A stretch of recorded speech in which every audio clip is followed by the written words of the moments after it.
Welcome back to my channel. সবাইকে নতুন একটি রেসিপি দেখার শুভেচ্ছা ও অভিনন্দন জানিয়ে আমার আজকের এই ভিডিওটি শুরু করছি।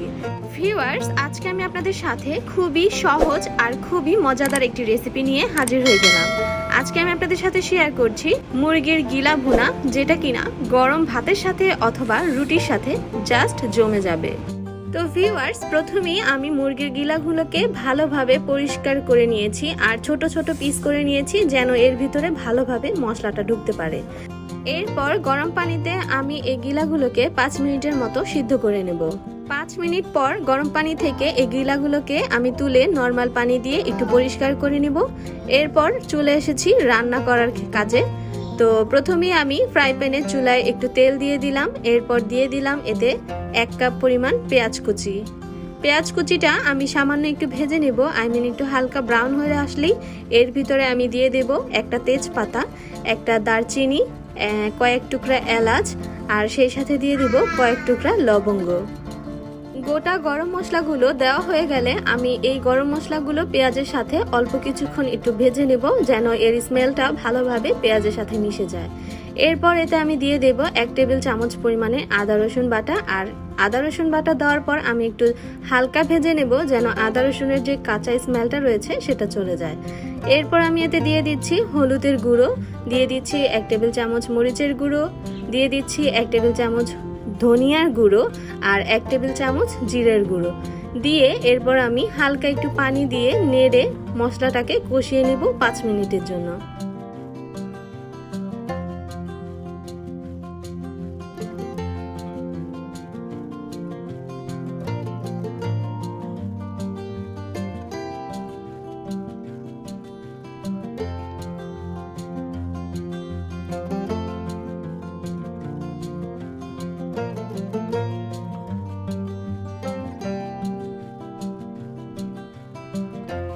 মিনিট আমি মশলাটাকে ভালোভাবে কষিয়ে নিয়েছি। দেখতেই পাচ্ছেন মশলা থেকে তেলটা ভেসে উঠেছে। এই সময় আমি দিয়ে দিব সেই সিদ্ধ করে রাখা গিলাগুলো। ভালোভাবে মশলাগুলোর সাথে আমি গিলাগুলোকে মিক্সড করে দিব।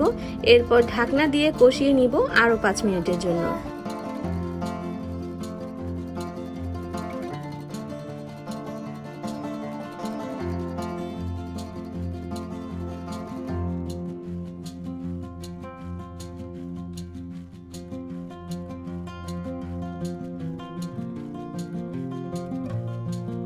মশলাটার সাথে ভালোভাবে গিলাটাকে 5 মিনিটের জন্য আমি কষিয়ে নিয়েছি।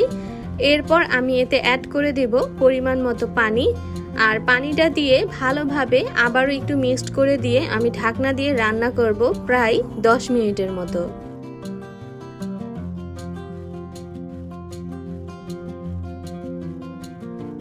মিনিটের মতো আমি এই গিলাগুলোকে ঢাকনা দিয়ে ঢেকে রান্না করেছি। ফাঁকে আমি 2-1 বার ঢাকনাটা তুলে এটাকে একটু নেড়ে চেড়ে দিয়েছি যেন তলানিতে লেগে না যায়। এরপর আমি লবণটা এ পর্যায়ে একটু চেক করব আর সেই সাথে দিয়ে দিব কয়েক টুকরা কাঁচামরিচ। কাঁচামরিচটার কারণে দেখা যাবে খুব সুন্দর একটা স্মেল আসবে আর এতে তরকারির স্বাদটাও কিন্তু অনেকাংশে বেড়ে যায়। এরপর আমি ঢাকনা দিয়ে ঢেকে রান্না করব আরও 5 মিনিটের জন্য। ফিরছি 5 মিনিট পর।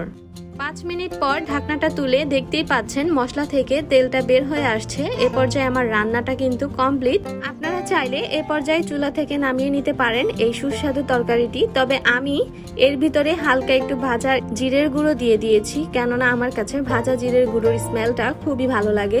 আর যে কোনো মাংস তরকারি হোক বা এই ধরনের যে সমস্ত তরকারিগুলো রয়েছে সেগুলোর ভিতরে যদি একটু ভাজা জিরের গুঁড়ো দেওয়া যায় তাহলে কিন্তু খেতে খুব ভালোই লাগে।